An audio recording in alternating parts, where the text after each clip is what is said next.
It's it's a special occasion. Yeah. Um, this is specifically for kind of fall, winter, evening time, and I do all my hosting in the day and afternoon. So I'm usually drinking different tea. But considering it's wet and raining outside, I wanted to serve you something warming. Thank you. Yeah. Atif, can I be vulnerable with you? Yes. Can I tell you? What's up? I've known you a couple years now at Couple this years? point. I'd say a couple years. I don't know your last name. Oh, Shakoor. I Atif Shakoor. That's a Muslim name. am Muslim. Nice. You're raised Muslim? Yes. Uh, Black Muslim?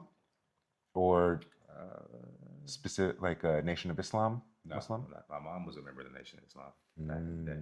That's Mm-hmm. how pretty much Islam came to African Americans in the United States.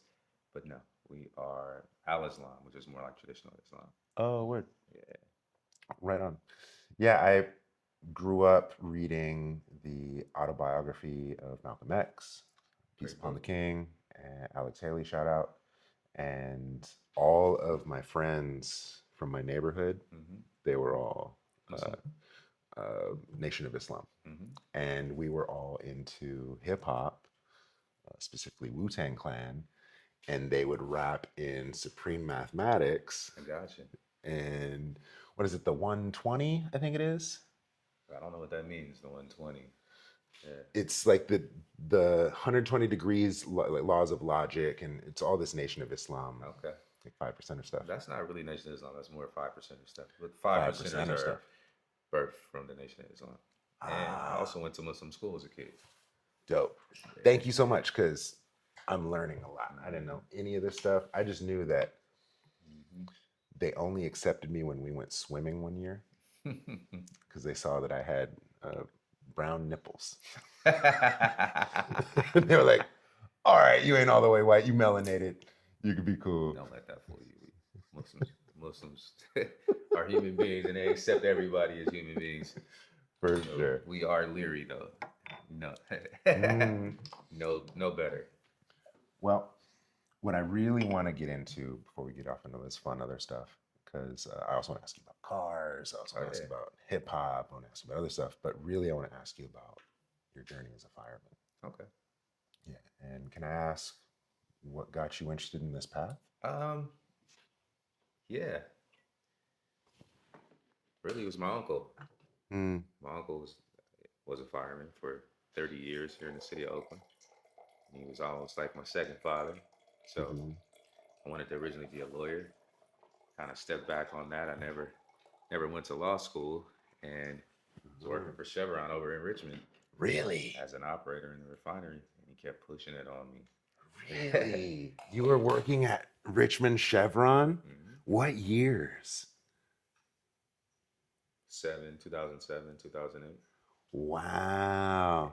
Yeah, Uh huh. he just kept pushing. It's like they're taking firefighters. You don't even need to have your EMT. I didn't have my EMT license. They had a big push. They were trying to get people from the community to go ahead and apply. And they had billboards every place. They had like one of those signs that they were pulling that had over by Eastmont Mall. Uh huh. And he was like, "You got to go down there." You know what I mean? I was like, I don't know. But he's kind of like, well, he is the boss of my family. So whatever he tells me to do, I got to do it. So me and all my buddies were sitting at the house. Everybody would come to my house on the weekend before we went out. He gave me the job out announcement, and we were all sitting there. And I go, um, "Hey, let me look at this job announcement." I looked at it. I was like, "Oh shit! I need to go get my DMV printout like today. DMV is closing in like 10 minutes." Mm-hmm. So I hopped in my car, ran down to the DMV on 85th, and the lady was closing the door, and I was grabbing the handle at the same time. She was like, "What do you need? We're gonna close." I said, well, "I got 5 minutes." And she goes, "I just need a DMV printout." She goes, "Come on, let's go." So I didn't have to wait in line. She took me to the front, gave me my DMV printout. The night before, people started because they were opening up to the community. It was lots of, they said it was roughly 10,000 people out there. I passed by the night before going out downtown. I was like, "What are all these people doing outside?" I was like, "Oh, they're standing outside to turn in their application in the morning." 10,000 It people? wasn't 10,000 at that time, Okay. but It might have been 1,000 people out there waiting in line. Wow. Uh-huh. So we went out, had a good time, went to the city, came home. Everybody slept at my house that night. I woke up in the morning to go get in line and hand in my application. They were only taking the first 1,000 applications, and a lady picked me out of the crowd.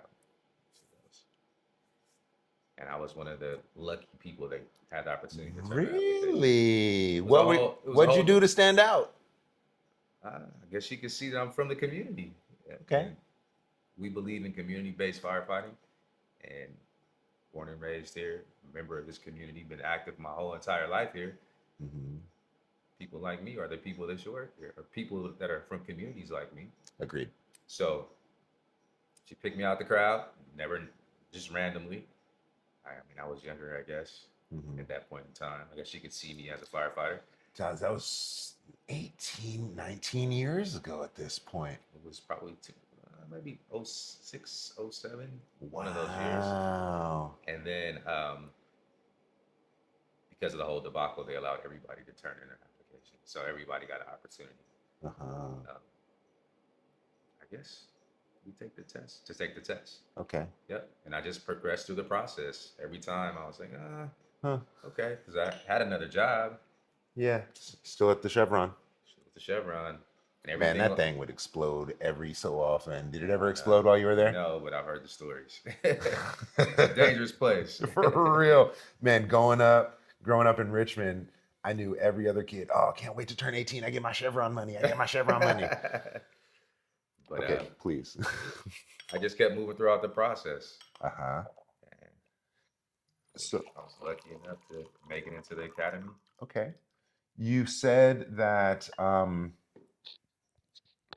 the the EMT aspect was not required at that point. Yes, because it was offered in the academy. I believe that was the first time they did that. I believe. I'm not. Don't Okay. quote me on that. And is that still available?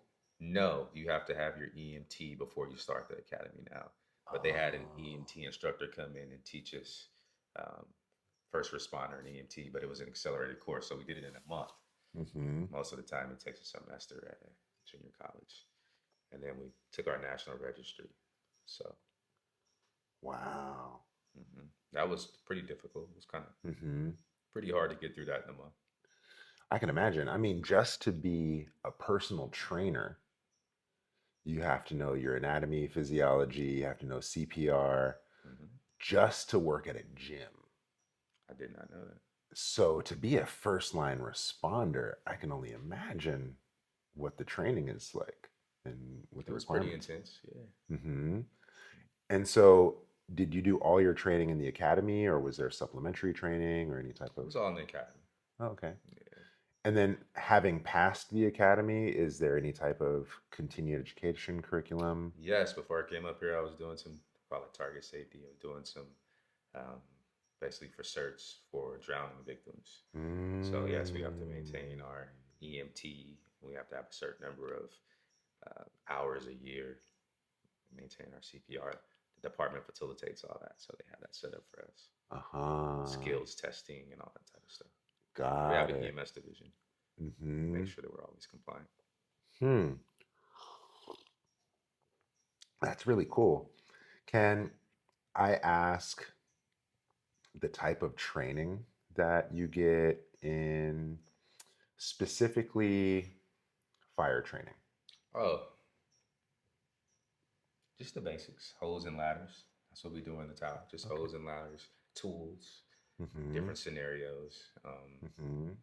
The real training happens when you come out here because it's in a sterile environment and you can't simulate real live fire in a Mm-hmm. training environment. But yes, it builds you up.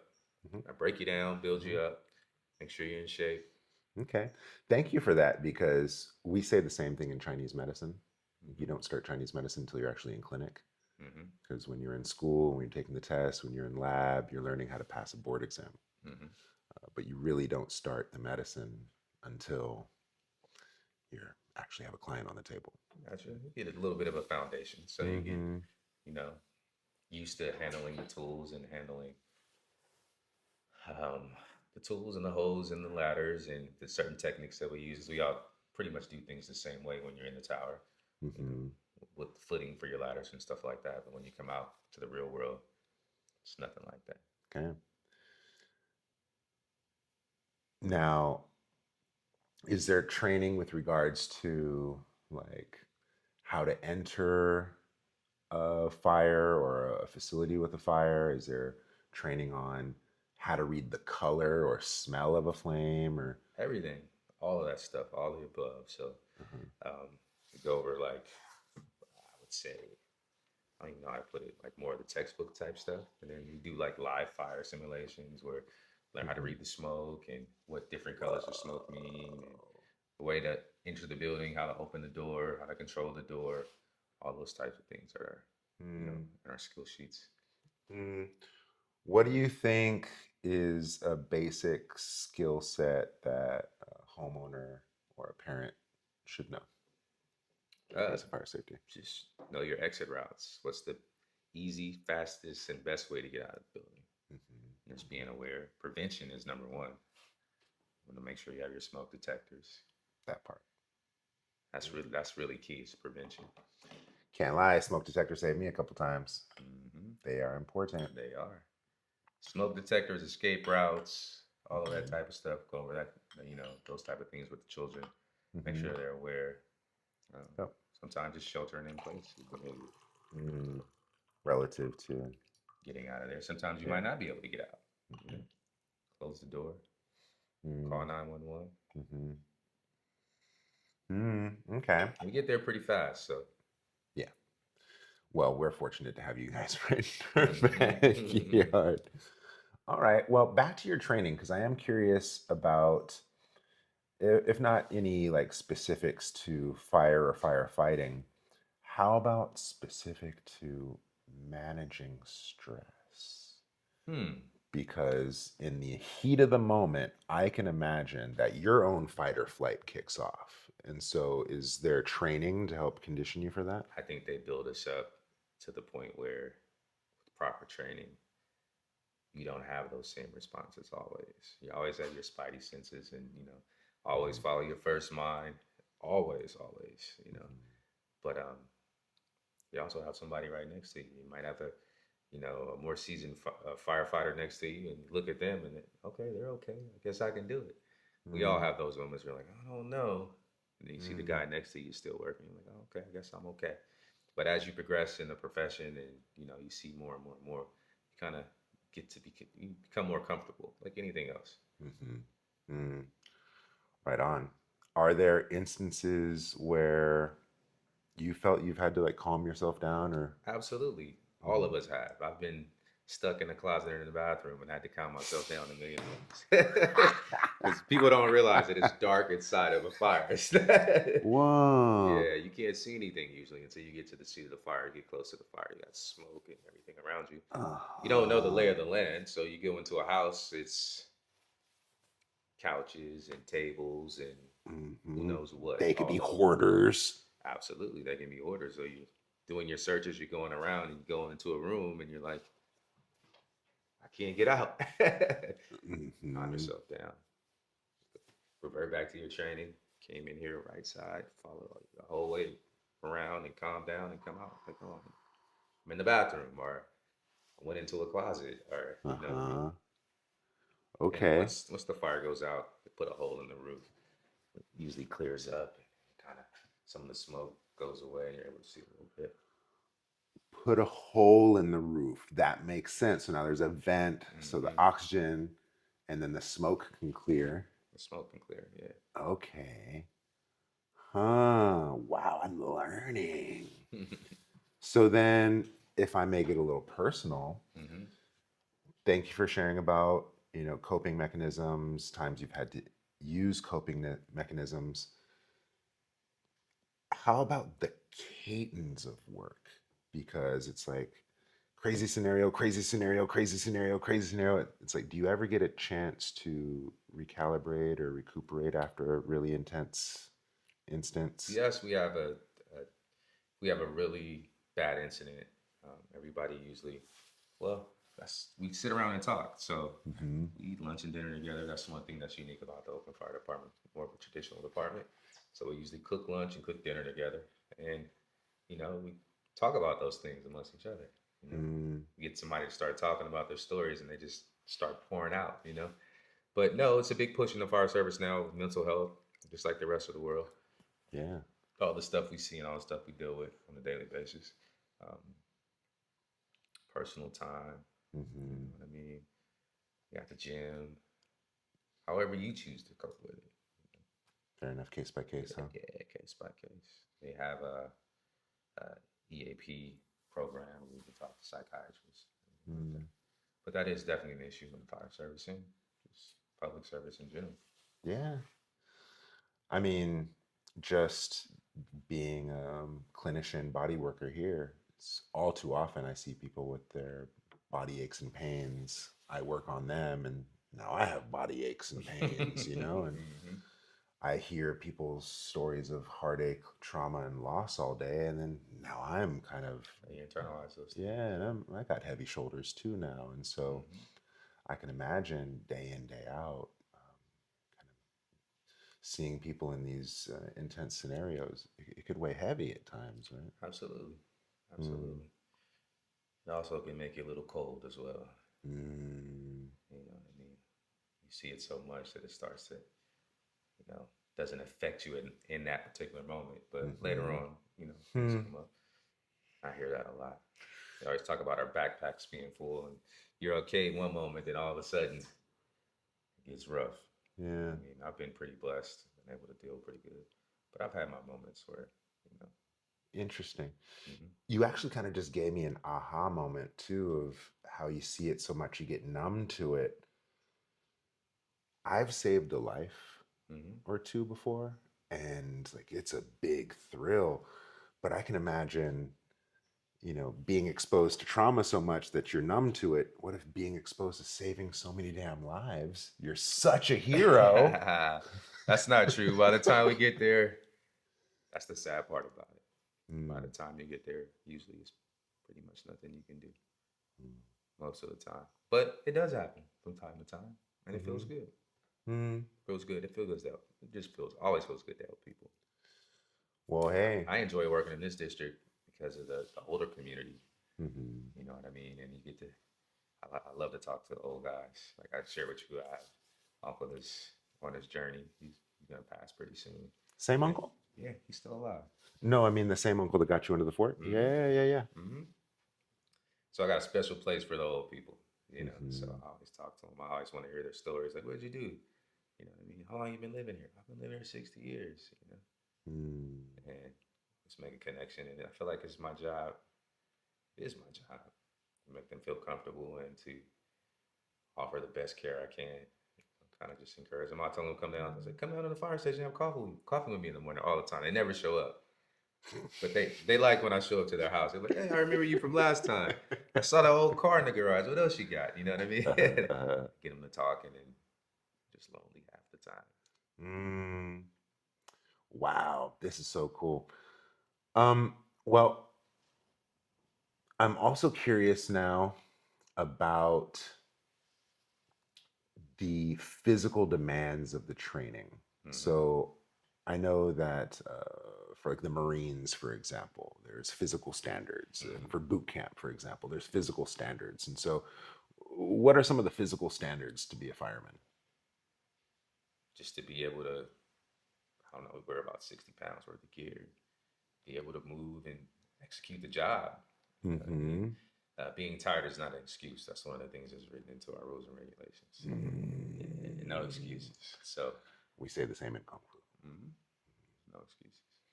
But when you're in that situation, your adrenaline's going, you get tired, but you keep pushing.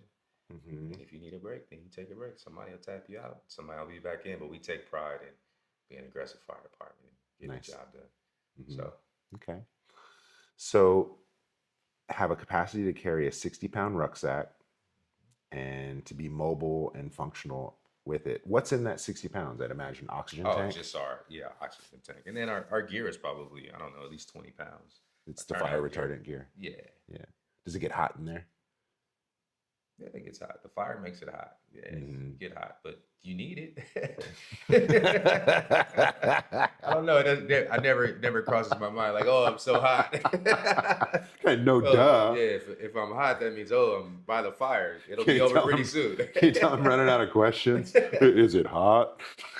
No, no, the gear is hot if you're out here running around doing training in the gear all day long. And yes, it gets hot. Okay. But the old guys always say, don't take your jacket off because you'll be cold because you're sweating all underneath it. So after the fire is over, a lot of people like to strip their jacket off because they're hot. Oh, and then the wind hits. I leave mine on because it's cold and I don't want to have a rain wet T-shirt on with. Mm-hmm. Yeah. Mm-hmm. Mm. On average, how long is a firefight? An average house fire. Mm. Depends on how big the house is, how Okay. involved it is, how many stories. The Mm-hmm. actual firefight, less than 5 minutes usually. Words. It's Yeah, quick. it's quick. If you can get to the scene of the fire quick, we want to get there as fast as Uh possible huh. to mitigate all the damage and try to save the building. Um, Mm-hmm. number one, um, number one thing that we focus on is life safety first. So life safety, that's one thing that we do harp upon all the time. And then there's property conservation, but property conservation always comes second or third. Property conservation. You gotta rip a hole in the roof. It's about property conservation.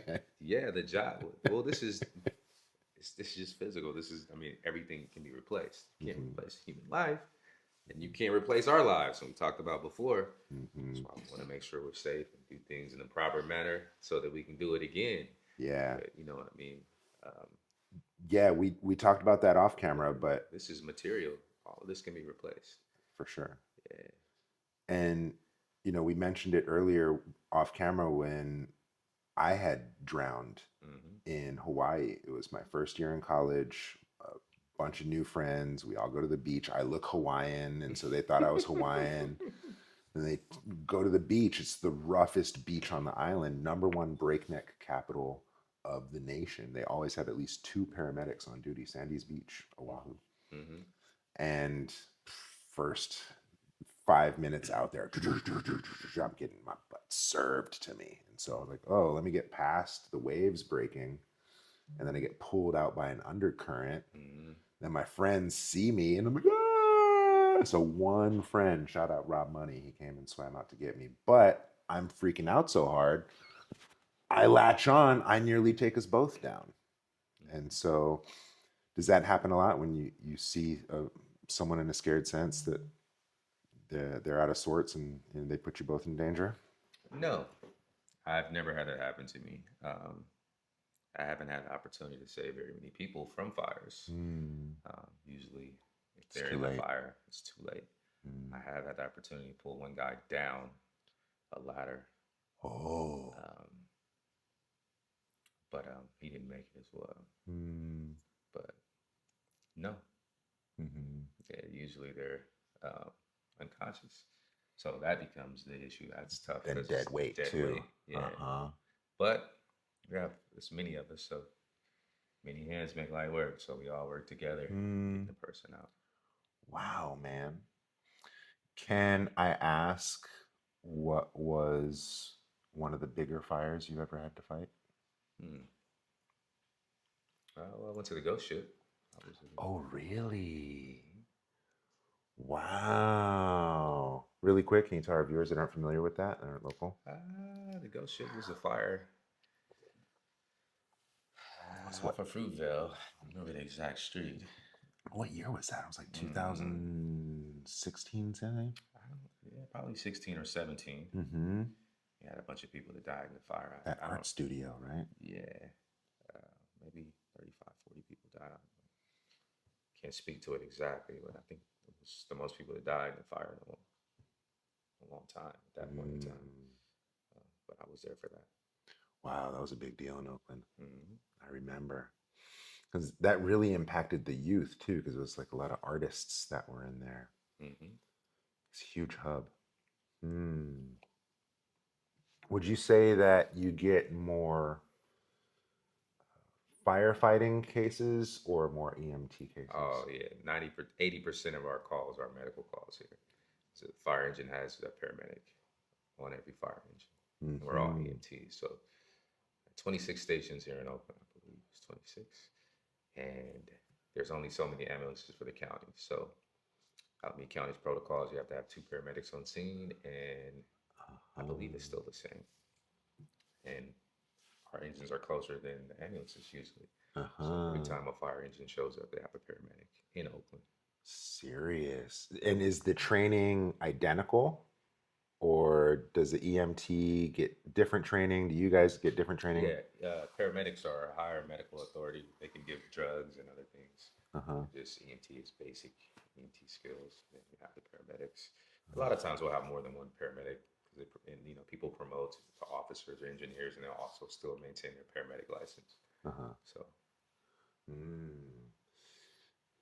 In, I believe it's Sunnyvale, my cousin-in-law, shout out Justice, he got onto their police force. I think they're police and fire there, right? Yeah, Yes. And then so he did police and fire and EMT. yeah. Because I believe every place all firefighters are EMTs. Don't quote me on that, but I'm pretty sure that's Mm-hmm. um, Hmm. at least in the Bay Area. So then 90% of your calls medical. You also mentioned that being in this area, you get a lot of the elders. Hmm. So maybe a lot of heart attacks, stroke, All the above, falls. everything. Hmm. Yeah. Have you seen an increase in overdoses recently? Not in this area, but in other areas. I wouldn't say Hmm. an increase. Yeah, within the last 5 years, it all depends on where you work. Fair enough. What's prevalent in that community or that neighborhood? Hmm. Like you have some neighborhoods that are um, more heroin use in the area. I remember when I used to work in those areas, you can tell when a bad batch is out because you start catching a lot of overdoses. Same thing with cocaine. They Wow. start putting fentanyl in the cocaine. Uh-huh. Certain areas where you have a lot of fentanyl overdoses. Yeah, Hmm. it's like that every place. So you guys just got EpiPens and all that stuff? Not EpiPens, but The Narcan. Narcan, yeah. Don't give Yeah. an EpiPen to someone who's overdosed. Narcan. Yes. Yep. That Right. is a miracle drug. Mm. It works very well. How many times have you had to administer it? Uh, couldn't tell you. That many, huh? Absolutely. Wow. Wow. There's an old saying, you save one life, you're a hero. Save 100 lives, you're a nurse. Hmm. But I think it could also work for firemen. I think I've saved 100 lives, but I've saved two. two. Yeah. Hmm. One is burned in my memory. I was 14 years old, and a bunch of my friends, we used to go to the mall and shoplift. Mm-hmm. Hilltop. Hilltop Mall. Yeah, put me on the spot. We would go to Hilltop Mall and we would shoplift. And I had a job at Pretzel Time. Mm-hmm. I was a professional pretzel roller. And all the homies would go steal and they'd come to Pretzel Time and they'd put whatever they stole in the back. One day, I That don't was know. on the second level, huh? Was it up top? Yeah, yeah, yeah. Uh huh. Yeah. And one day they stole a bunch of alcohol and got drunk. And one of my friends was this little, really, really short Vietnamese kid. And he got really, really drunk. And so I let him pass out in the back of Pretzel Time. Mhm. Pretzel Time got busy. I'm over here serving up pretzels. Another homie goes to the back to check on our friend. He's like, "Oh my God, he's dead!"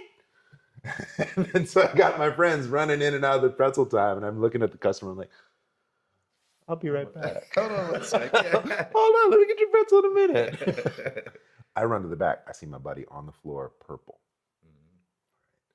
And for whatever reason, I had remembered seeing some Jimi Hendrix documentary of Oh how yeah. he choked on his own throw up. Mhm. And so my 14-year-old self was like, pat him on his back, rolled him over, and all this puke came out. Mhm.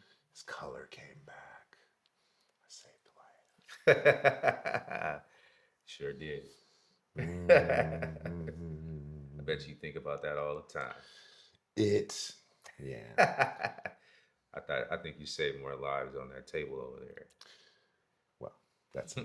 another conversation. At any rate, so thank you for entertaining my ideas about the firemen. Thank you for entertaining my ideas about EMT and the service you do. I want to officially appreciate you guys. A couple years ago, I don't believe you were on that fateful evening, but your team, Hmm. when we lost our daughter, you said sometimes you guys get there too late. Right? We Hmm. lost our daughter, but you also got there right in time to save my wife. And then when we were in the hospital, you guys were there just in time to save my mother-in-law too. And so that's why I threw you guys that big barbecue. I know. Right? Because I had no other way to I show know. my appreciation than I know. to just. You know you appreciate it. You don't have to say anything. You treat Mm, us with love all the time. You give us mm. lemons. You throw us oranges. Your son doesn't know my name, but he calls me hi firefighter all the time, even though I see him almost every day. Well, shit, I've known you a couple years. I only just now know your last name. I see it. I see your son every day. He's like, hi. I'm like, good Yeah. morning. Amino, good morning. Hi, Mm. firefighter. Well, with that fun stuff out of the way, interpersonally, I know you're into Oh yeah, cars. I love cars. And I want to ask what type of cars? Is it the muscle cars? Is it the old schools? Is it the race cars? Is it the kind of luxury? What's I like all cars, uh-huh. but particularly muscle cars, 70s muscle. I like lowriders too. And I like luxury cars and Hmm. exotics and everything. Just like cars. I've always loved cars since I was a child. Oh, okay. I understand you have a collection of cars. I do. What cars do you have in your collection? I have a couple 70 Chevelles, Couple 70 Chevelles. couple 69 Camaros. Couple 69. These are potato chips. You can't have just one. Oh boy, got a couple Chevelles, Oh couple man, one and Camaros. none and two is one. No, Oh, because for parts and all that, I just like them. or they're complete, beautiful, and everything. Oh yeah, Wow. one Chevelle I'm working on right now, but one is complete. Convertible 70 Chevelle, matching numbers L34 car. SS. Really, really nice. Hold on. Matching numbers means that the VIN matches the engine. VIN, the engine, the transmission, the build sheet, protecto plate, everything. No, Duh, that's a bad car. I can only imagine. It's a bad car. Dude. Yeah, a couple Mustangs. I got a Hold on, there's more. C10. I got a Grand National. You got Grand Nachies. Ooh. And you do all the work yourself? Nope, I do No. not. Spend all my time here at work. So then that's got to be a pretty penny always in the shop. I don't drive them like I should. Only one. Well, I need to finish the C10, which belongs to my uncle, and Mhm. then the 70 Chevelle working on the hard top. Where do you store these things? I'm looking for a warehouse. You got anybody giving away any warehouses? Well, there was one that burned down. Bad joke. Really bad joke. Um, wow. So how many cars in total? Two Camaros, two Mustangs, two Chevelles, Grand National, C10, 8, and then I have my regular cars. Uh, One, two, wow. 10. And then, so that's interesting to have so many vehicles, so many classic vehicles, Mm-hmm. but not do the work on them. Mm-hmm. Oh, okay. I do. Interesting. I mean, I look at parts. I do little stuff, but no, love my mechanic. My mechanic's a beast. Second Okay. generation mechanic. He's great. Uh-huh. Interesting. I got a homie that just bought a Grand National and he gutted it. He's doing it all himself. He's Oh putting wow. in new interior, Grand everything. Nationals are hard. He should go to my mechanic. He calls himself the Grand National King. Oh, really? Yeah, Mm, that's not for novices. okay. Wow. Now, you said the Chevelle, okay, that had all the numbers.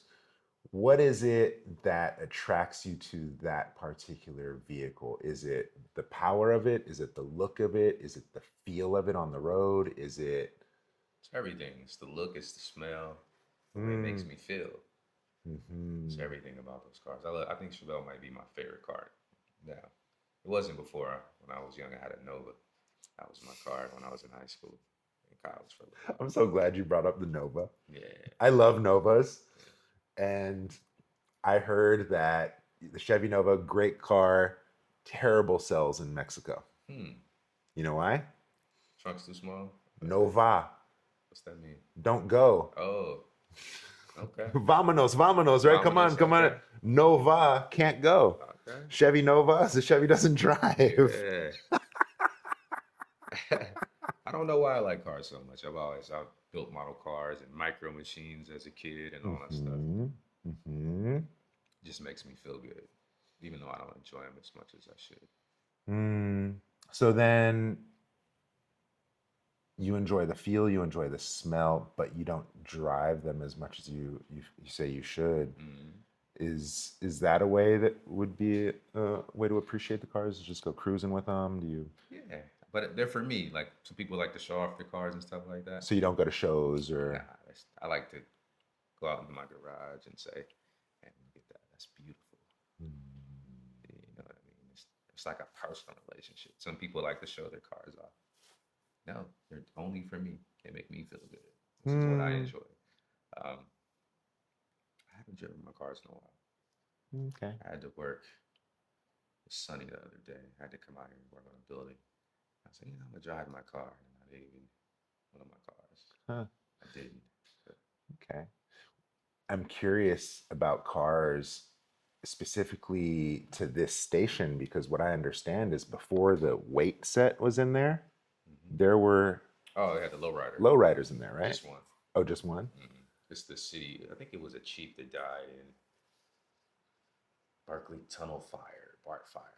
That was his chief's car. They redid it, put hydraulics on it. It's just used for like community events. They'll bring it out there. The police have one too. Have you ever seen the police one? Really? Same, yeah. Yeah. Oh man. It's at the Station 13 now, which is my old station. But the old guy that used to take care Wow. of it here retired. So Oh, okay. All mhm. right. Well, I gotta say, I was looking for. There's that famous book, Zen and the Art of Motorcycle Maintenance. Hmm.